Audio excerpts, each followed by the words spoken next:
ओम शांति। मुरली है 19 मार्च 2023। अव्यक्त बाप दादा के मधुर महावाक्य। रिवाइज कोर्स है 25 जनवरी 1994। आज का टाइटल है ब्राह्मणों की नेचर विशेषता की नेचर है। ब्राह्मणों की नेचर विशेषता की नेचर है। इसे नेचुरल स्मृति स्वरूप बनाओ। इसे नेचुरल स्मृति स्वरूप बनाओ। आज बाप दादा अपने सर्व विश्व की विशेष आत्माओं को देख रहे हैं। ड्रामा अनुसार आप आत्माओं का कितना विशेष पार्ट नूंधा हुआ है। आज बाप दादा हर एक बच्चे की विशेषता को देख हर्षित हो रहे हैं। हर एक बच्चे को देख वह बच्चे यह स्नेह का गीत दिल में बज रहा था। साथ साथ यह भी देख रहे थे कि बच्चों के दिल से ये वाह वाह का गीत सदा निकलता है। हर कर्म में, हर कदम में, हर संकल्प में ये श्रेष्ठ अनुभव होता है। वह कभी कभी होता है। साधारण जीवन से विशेष जीवन सदा स्वतः रहती है। वह स्मृति लाने से अनुभव होता है। जब जीवन है तो जीवन का अर्थ ही है सदा और स्वतः रहे। स्मृति में लाया तो अनुभव किया और स्मृति में नहीं लाया तो विशेषता के बजाय साधारण जीवन अनुभव हो। यह आप विशेषात्माओं की विशेषता नहीं है। ब्राह्मण जन्म ही विशेष जन्म है। जिनका जन्म ही विशेष है उसका जीवन क्या होगा? विशेष होगा या साधारण? ब्राह्मण जन्म भी श्रेष्ठ, ब्राह्मण धर्म भी श्रेष्ठ और ब्राह्मण कर्म भी श्रेष्ठ। क्योंकि ब्राह्मण जन्मदाता, ब्राह्मण धर्म स्थापक, सर्वश्रेष्ठ परम आत्मा और आदि आत्मा ब्रह्मा बाप है।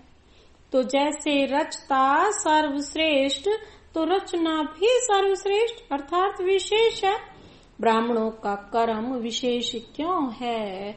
क्योंकि कर्म में फॉलो करने के लिए आप सबके सामने आदि आत्मा ब्रह्मा बाप सैंपल है। कर्म में फॉलो साकार ब्रह्मा बाप को करते हो, इसलिए भाग्य विधाता अर्थात कर्म द्वारा भाग्य की रेखा श्रेष्ठ बनाने वाला ब्रह्मा गाया हुआ है। भाग्य की रेखा का कलम कर्म है तो श्रेष्ठ कर्म का सहज सिंबल ब्रह्मा बाप है। इसलिए आप सभी विशेष पुरुषार्थ का शब्द यही वर्णन करते हो कि बाप समान बनना है।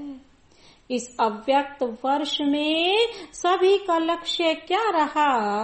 निराकारी स्थिति में निराकार बाप समान अशरीरी स्थिति का अनुभव किया।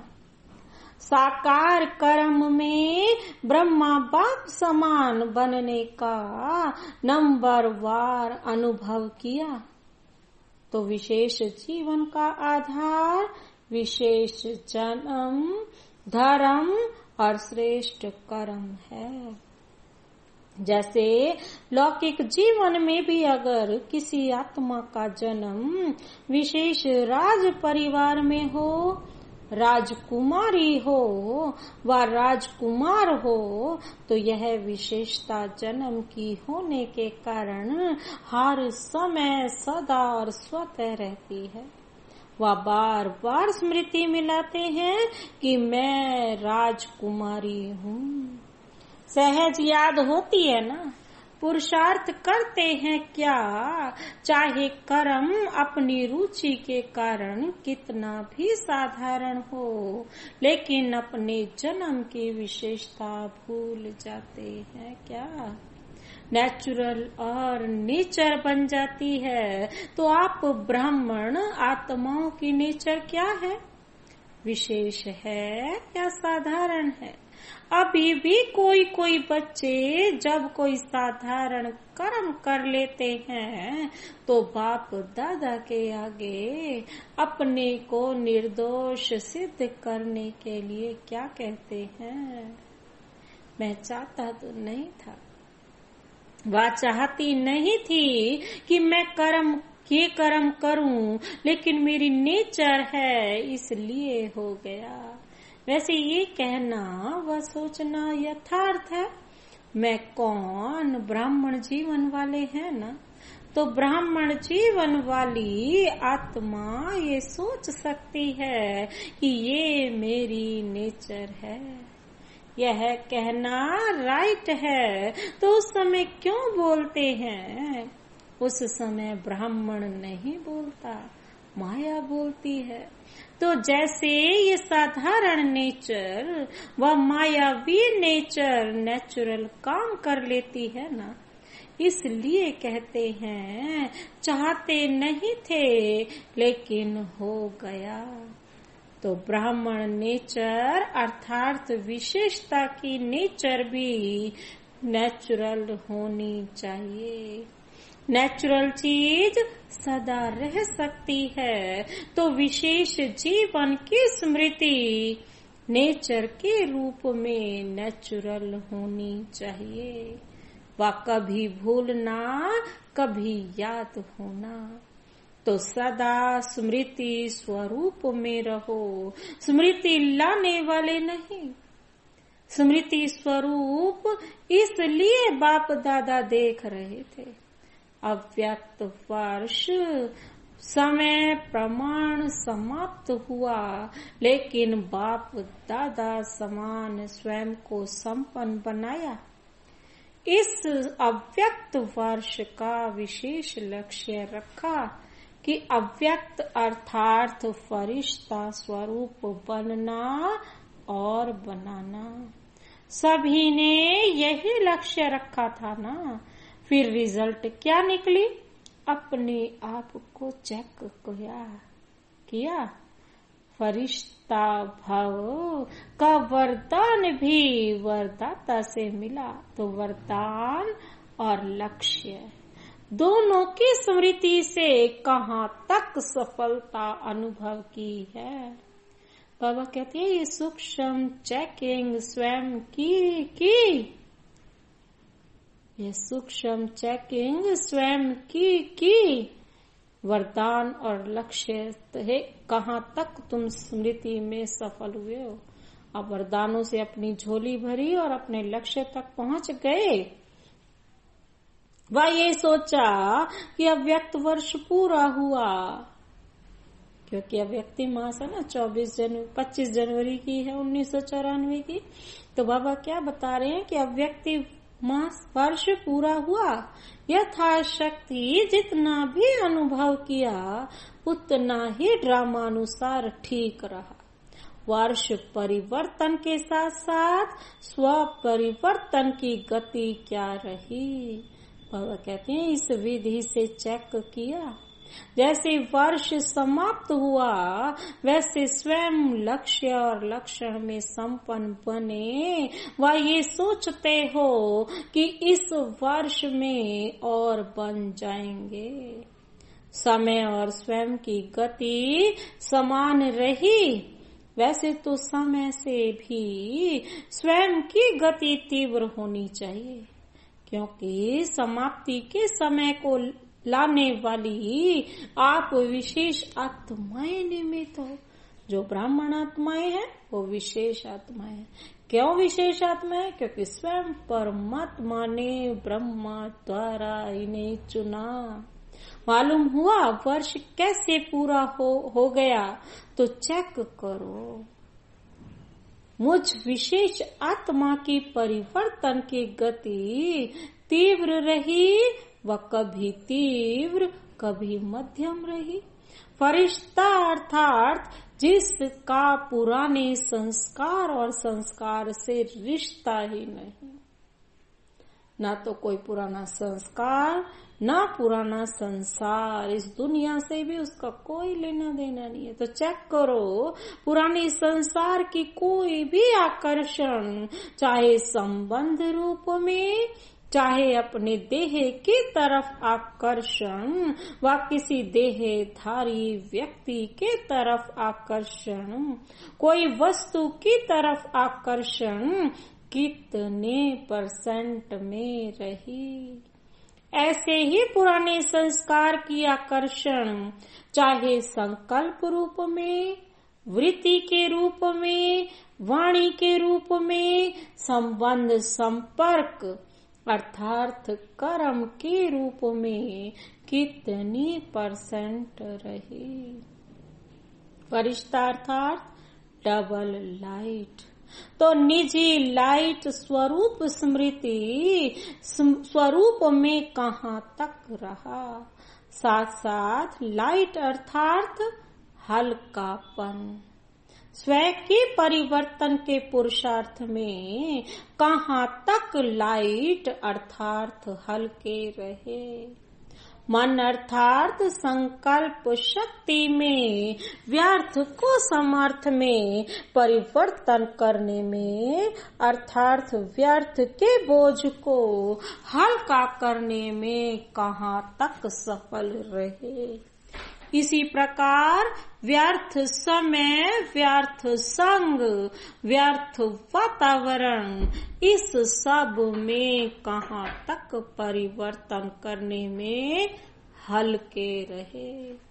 ब्राह्मण परिवार के संबंध में, सेवा के संबंध में कहाँ तक हल्के रहे। इसको कहा जाता है फरिश्तापन के तीव्र गति की स्थिति। इस विधि से चेक करो और भविष्य के लिए चेंज अर्थात परिवर्तन करो।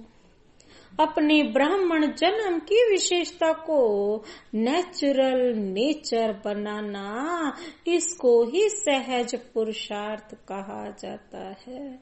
सिर्फ एक विशेष आत्मा हूँ, इस स्मृति स्वरूप में स्थित हो जाओ तो बाप समान बनना अति सहज अनुभव करेंगे।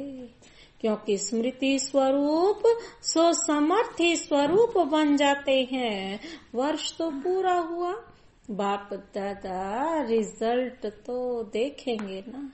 तो रिजल्ट में यथाशक्ति मेजॉरिटी है और सदा शक्तिशाली यथाशक्ति की मेजॉरिटी में माइनॉरिटी है। स्मृति दिवस भी बहुत स्नेह से मनाया। अब विशेष जैसे स्नेह से मनाया, वैसे स्नेह का सबूत बाप समान स्मृति स्वरूप बनना ही है। सुना रिजल्ट? आगे क्या करना है? यथाशक्ति या सदा शक्ति स्वरूप। जैसा समय आया वैसी शक्ति का प्रयोग किया या सदा शक्ति स्वरूप। तो देखेंगे इस वर्ष में मेजॉरिटी सदा शक्तिशाली का सबूत कहाँ तक देते हैं। टीचर्स क्या समझती हो, किस लाइन में आएंगे? सदा शक्तिशाली। सबका बाबा कहते हैं टीवी में फोटो निकल रहा है, क्या भी हो जाए, कैसी भी परिस्थिति बन जाए, लेकिन सदा शक्तिशाली। नाम नोट होते हैं ना, कौन कौन किस ग्रुप में आए। अभी टीचर्स का सम्मेलन होने वाला है ना, तब तक के रिजल्ट सभी टीचर्स की क्या होगी। जिसको करना होता है, बाबा कहते हैं जिसको करना होता है तो कब को नहीं सोचता है। दृढ़ संकल्प का अर्थ है अब, वो कब तब नहीं सोचेगा। साधारण संकल्प का अर्थ है कब हो जाएगा, तो कब वाले हो या अब वाले हो। शक्ति सेना बहुत बड़ी सेना है, कब वाली हो या अब वाली हो। पांडव क्या समझते हो, देखो नाम सबके नोट हैं, अभी नाम नहीं सुनाते हैं। आखिर वो समय भी आ जाएगा जो नाम सुनाएंगे। समझा? सबसे ज्यादा संख्या किस जोन की आई है, बाबा पूछ रहे हैं। देखो पंजाब, इंदौर क्या कमाल दिखाते हैं। टीचर्स भी ज्यादा आती हैं, संख्या ज्यादा तो टीचर्स भी ज्यादा होती। पंजाब वाले नंबर 1 लेंगे या सेकंड, इंदौर भी नंबर 1 लेंगे। और कर्नाटक क्या करेंगे, कौन सा नाटक दिखाएंगे? कर्नाटक, मतलब नाटक करो तो हीरो नाटक दिखाना, ऐसा वैसा नहीं दिखाना, हीरो बनना। और महाराष्ट्र तो महान ही बनेगा ना। और यूपी को क्या कहते हैं, यूपी में नदियां हैं, अर्थात यूपी पतित को पावन करने वाली है। पावन बनने बनाने में नंबर 1, तो यूपी वाले भी नंबर 1 बनेंगे। इस समय तो कोई भी नंबर 2 नहीं कहेंगे। राजस्थान तो है ही लकी, जो राजस्थान में ही चरित्र भूमि है। हेडक्वार्टर राजस्थान में है ना, तो जहाँ हेडक्वार्टर है वो क्या बनेगा, हेड बनेगा ना। सभी खुशी से कह रहे हैं नंबर 1, लेकिन वहां जाकर ऐसे नहीं कहना कि क्या करें, कर नहीं सकते, चाहते तो नहीं लेकिन हो जाता है। ऐसी भाषा सोचना भी नहीं। अच्छा, डबल विदेशी भी सेवा में रेस अच्छी कर रहे हैं, और रेस में नंबर 1 आना है ना। देश वालों को हिम्मत दिलाने में विदेश अच्छा निमित्त बना है। इस हिम्मत दिलाने के कारण एक्स्ट्रा मदद भी मिलती है। समझा? इसी को स्मृति में रख सहज बढ़ते चलो और बढ़ाते चलो। अच्छा, चारों ओर की सर्व विशेष आत्माओं को सदा साकार ब्रह्मा बाप के श्रेष्ठ कर्मों को फॉलो करने वाले कर्म योगी आत्माओं को सदा विशेषता को नेचुरल और नेचर बनाने वाली कोटों में कोई आत्माओं को सदा दृढ़ संकल्प द्वारा विशेष जन्म धर्म और कर्म के स्मृति स्वरूप आत्माओं को बाप दादा का विशेषता संपन्न याद प्यार और नमस्ते। हम रूहानी बच्चों की रूहानी बाप दादा को नमस्ते नमस्ते, गुड मॉर्निंग। दादियों से मुलाकात है। आप ब्राह्मण जितने संपन्न बनते जाएंगे उतना भविष्य में प्रकृति भी प्रगति को प्राप्त करेगी, क्योंकि प्रकृति समय प्रति समय अपना सिग्नल दिखा रही है। तो जितनी प्रकृति की हलचल उतनी अचल स्थिति प्रकृति को परिवर्तन करेगी। कितनी आत्माएं समय प्रति समय दुख की लहरों में आती हैं, तो ऐसे दुखी आत्माओं को का सहारा तो बाप और आप भी हो। तो रहम पड़ता है ना। जब समाचार सुनते हो तो क्या दिल में आता है नथिंग न्यू। अपनी हलचल अपनी अचल स्थिति के लिए तो ठीक है, लेकिन प्रकृति की हलचल से जब आत्माएं चिल्लाती हैं तो किस को चिल्लाती हैं, क्या मांगती हैं? तो जब मर्सी रहम मांगते हैं तो आप लोगों को उनकी रहम की पुकार पहुंचती तो है ना। ये छोटी छोटी आपदाएं और तड़पाती हैं। ब्राह्मण संपन्न हो जाओ तो दुखी की दुनिया संपन्न हो जाए। तो रहम पड़ता है या नहीं? रहम पड़ता है तो फिर क्या करते हो? फिर भी ईश्वरीय परिवार के हैं ना, तो परिवार का कोई भी दुख सुख में परिवर्तन करने का संकल्प तो आता है ना। कोई परिवार में बीमार भी हो तो क्या संकल्प होता है? जल्दी ठीक हो जाए।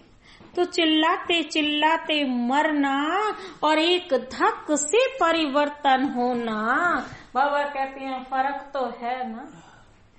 फर्क है या नहीं? बाबा पूछ रहे हैं। महाविनाश और रिहर्सल का विनाश, फर्क है। महाविनाश अर्थात महान परिवर्तन, उसके निमित्त आप हो। संपन्न बनेंगे तो समाप्ति होगी। तो जो परेशान है वो तो समझते हैं कि प्रत्यक्षता का पर्दा खुल जाए, लेकिन स्टेज पर आने वाले हीरो एक्टर संपन्न तैयार होने चाहिए ना। तब तो पर्दा खुलेगा कि आधे में खुल जाएगा। परिवर्तन की शुभ भावना को तीव्र करना अर्थात अपने को तीव्र गति से संपन्न बनाना। आप भी कभी कैसे होते हो तो प्रकृति भी कभी बहुत तीव्र गति से कार्य करती है, कभी ठंडी हो जाती है। तो अभी क्या करना है? रहम की भावना इमर्ज करो, चाहे स्व प्रति चाहे सर्व आत्माओं के प्रति। होती है ना, लहर फैलाओ। रहम की भावना से विघ्न भी सहज खत्म हो जाएंगे। जहाँ रहम होगा वहाँ तेरा मेरा की हलचल नहीं होगी। पूज्य स्वरूप मर्सीफुल का धारण करो, ठीक है ना। अभी ये लहर फैलाओ। हर संकल्प में मर्सीफुल संकल्प में होंगे तो वाणी और कर्म स्वतः ही हो जाएंगे। सब चिल्लाते भी क्या है? मर्सी मर्सी, अच्छा रहम रहम बस। अव्यक्त बाप दादा की पर्सनल मुलाकात माया की छाया से बचने का साधन है। बाप दादा की छत्र छाया, बस बाबा की छत्र छाया में रहो तो माया की छाया से सदा सेफ रहोगे। सदा अपने को बाप दादा की छत्र छाया के नीचे रहने वाली सदा सेफ आत्माएं अनुभव करते हो। सदा छत्र छाया है या कभी बाहर निकल जाते हो? या है बाप की छत्र छाया या है माया की छत्र छाया? तो माया की छाया से बचने का साधन है छत्र छाया। तो छत्र छाया में रहने वाले कितने खुश रहेंगे, क्योंकि बेफिक्र बादशाह हो गए ना। फिकर है तो खुशी गुम होती है। कभी भी देखो खुशी गुम होती है तो कारण क्या होता है? कोई न कोई चिंता फिकर बोझ खुशी को गुम कर देता है। और खुशी गुम हुई, कमजोर हुए तो माया की छाया का प्रभाव पड़ ही जाता है। कमजोरी माया का आह्वान करती है, जैसे शारीरिक कमजोरी बीमारियों का आह्वान करती है, तो आत्मिक कमजोरी माया का आह्वान करती है। फिर उस छाया से निकलने में कितनी मेहनत करनी पड़ती है। अगर माया की छाया स्वप्न में भी पड़ गई तो स्वप्न भी परेशान करेगा। फिर ब्राह्मण से क्षत्रिय बन जाते हो तो युद्ध करनी पड़ती है। क्षत्रिय जीवन मेहनत की है और ब्राह्मण जीवन खुशी की है, तो क्या पसंद है? कभी कभी युद्ध करनी पड़ती है।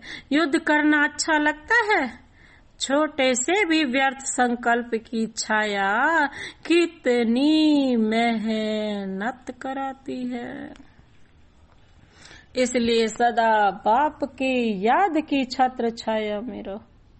याद ही छत्र छाया है तो सदा काल के लिए छत्र छाया में रहना आता है, कभी कभी के लिए नहीं, सदा। अविनाशी बाप है ना, तो वर्षा भी सदा का लेना है। सदा खुश रहने वाले छत्र छाया अर्थात खुश रहना। बेफिक्र होंगे ना, सब फिकर बाप को दे दिया कि एक दो संभाल कर रखा है। क्या करें कैसे करें, ये शब्द फिकर के हैं। बेफिक्र के बोल सदा विजय के होते हैं। क्या कैसे के नहीं होते, तो सदा ये याद रखो कि हम सभी बाप की छत्र छाया में रहने वाले हैं। चक्कर लगाने वाले नहीं, संकल्प में भी चक्कर में आए तो चक्कर में आने वाले चकनाचूर हो जाएंगे। आप तो अमर हो ना, अमर हो गए। ये स्मृति सदा ही स्वयं भी बेफिक्र और दूसरों को भी बेफिक्र बनाती रहेगी। सदा खुशी में ये गीत गाते रहेंगे, पाना था वो पा लिया। बच्चा बनना माना पाना, बच्चा बने अर्थात पा लिया।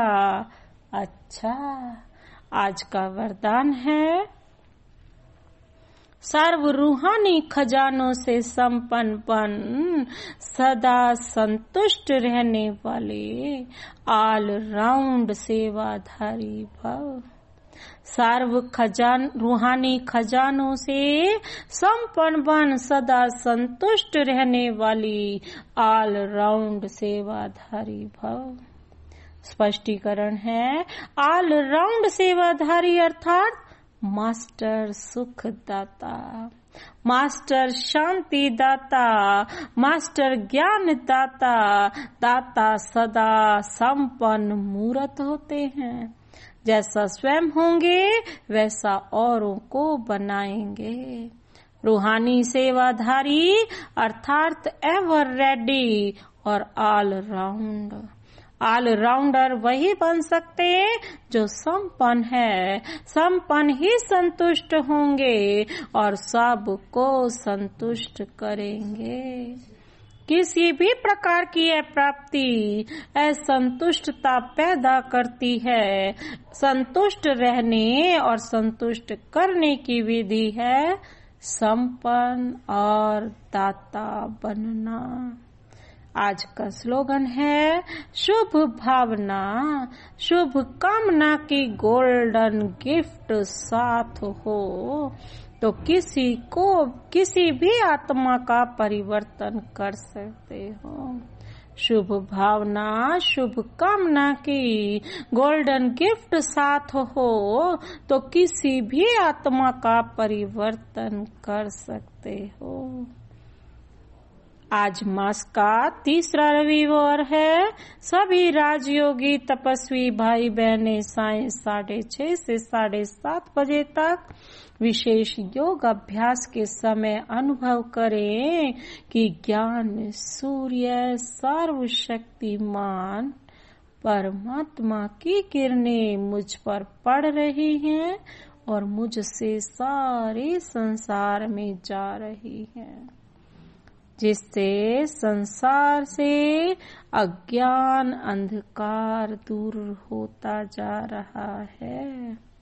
आज के स्वमान में स्थित रहना है कि मैं मास्टर सुख दाता हूँ, मैं मास्टर शांति दाता हूँ, मैं मास्टर ज्ञान दाता हूँ, मैं ऑल राउंडर आत्मा हूँ, मैं सर्व खजानों से संपन्न आत्मा हूँ, मैं बेफिक्र आत्मा हूँ, मैं ज्ञान सूर्य आत्मा हूँ, मैं बाबा की छत्र छाया में रहने वाली आत्मा हूँ। ओम शांति।